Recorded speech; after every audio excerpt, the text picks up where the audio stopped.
to record this whole video because my camera died. Meet Simon. He's been an asshole this whole time. You're my little asshole. That's why I named you Simon Cowell.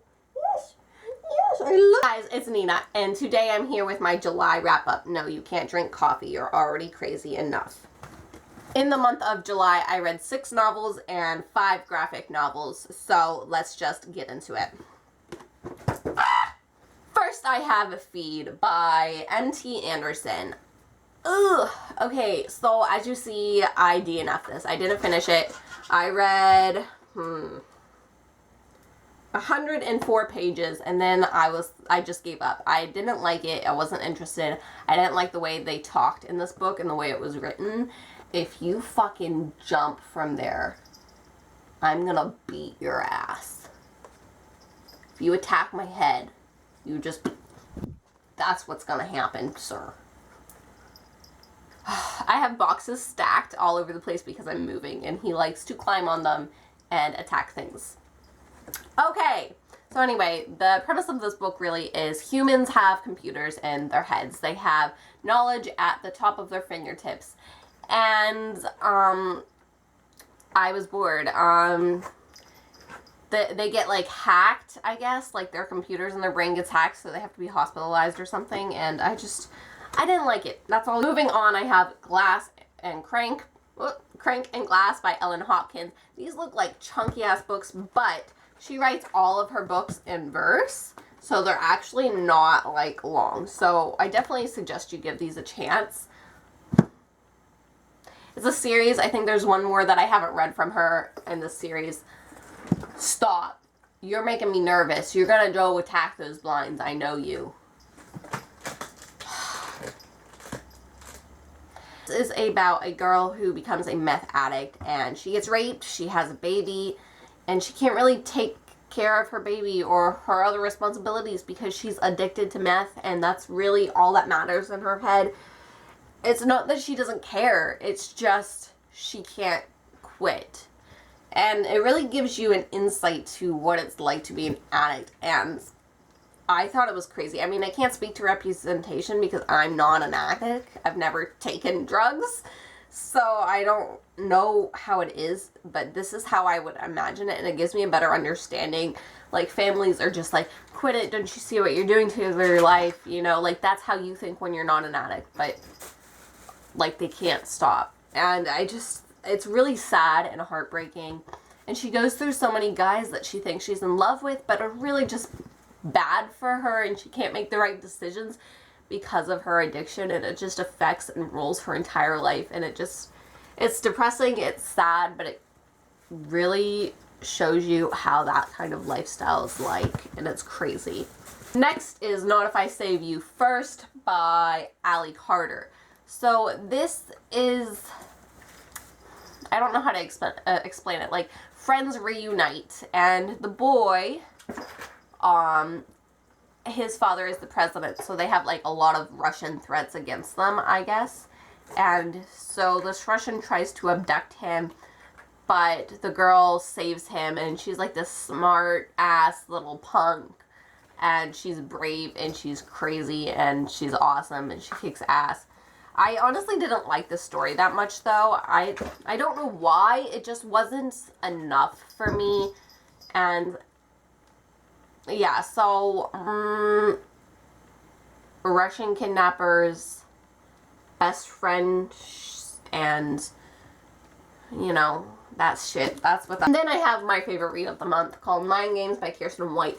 I don't know how to explain this and give it justice.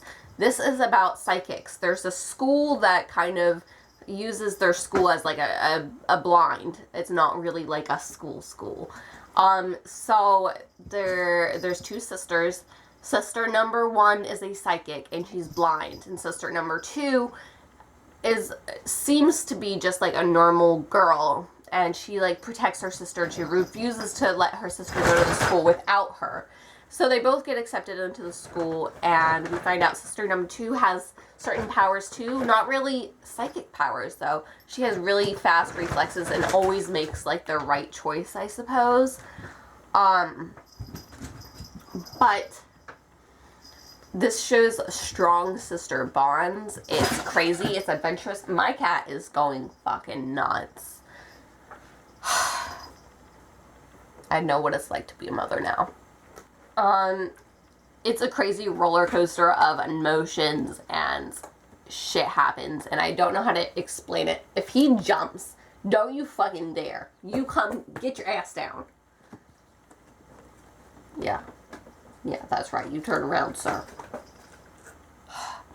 I highly suggest this book. I can't really explain it to you guys, and I just go in blind. The last novel I have is The Boy Who Couldn't Sleep and Never Had to by D.C. Pearson. This book is about a boy who never slept and he didn't have to, and he becomes friends and he becomes friends with this boy and tells his friend that secret.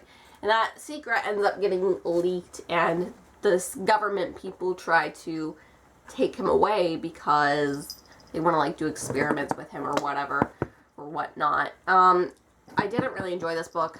I found it kind of boring. I don't really know how to express it either. But that's all I'm gonna say about it.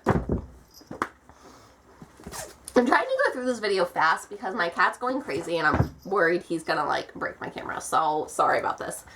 Next is Just So Happens by Fumio Obata. I'm sorry if I butchered that name.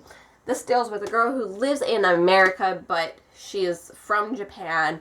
Her father passes away, so she goes back to Japan for his funeral, and it really doesn't have like a point. The art was really nice. I liked the art and the color, but I didn't feel like this story had a real point. She kind of just comes to terms with certain things and explores her life, and like Japan is home, but America is now part of her life and she loves it, but Japan will always be home, I guess. I don't really know. I don't get it too much. But yeah.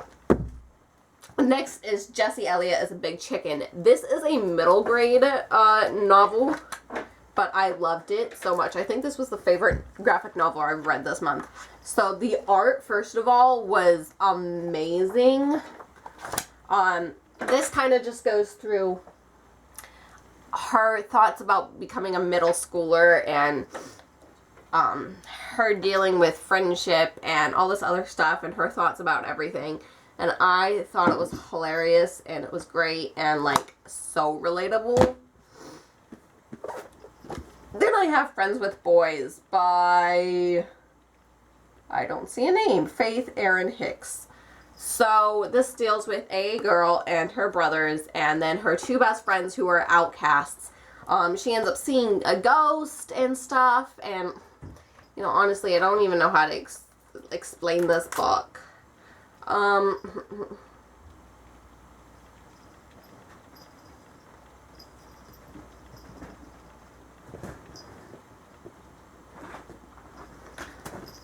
So she has to deal with her absentee mom, her brothers, and getting new friends and starting high school, and it's scary for her because she's never been to high school. But it was pretty good. I wish it was in color, but it was good nonetheless. The last graphic novel I have is Miss Peregrine's Home for Peculiar Children. I read the novel, and so I decided to pick up the graphic novel, and I'm really glad I did. It was gorgeous, and it was well written and well illustrated. My library doesn't have the other graphic novels for this series. I don't know if there is other graphic novels for this series, if they came out with more.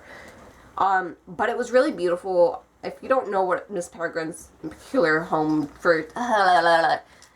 If you don't know what this is about, there's a movie for it. I'm sure you've heard about it, but kids with special powers hide in the time loop from monsters trying to eat them. And it's amazing. Okay, guys.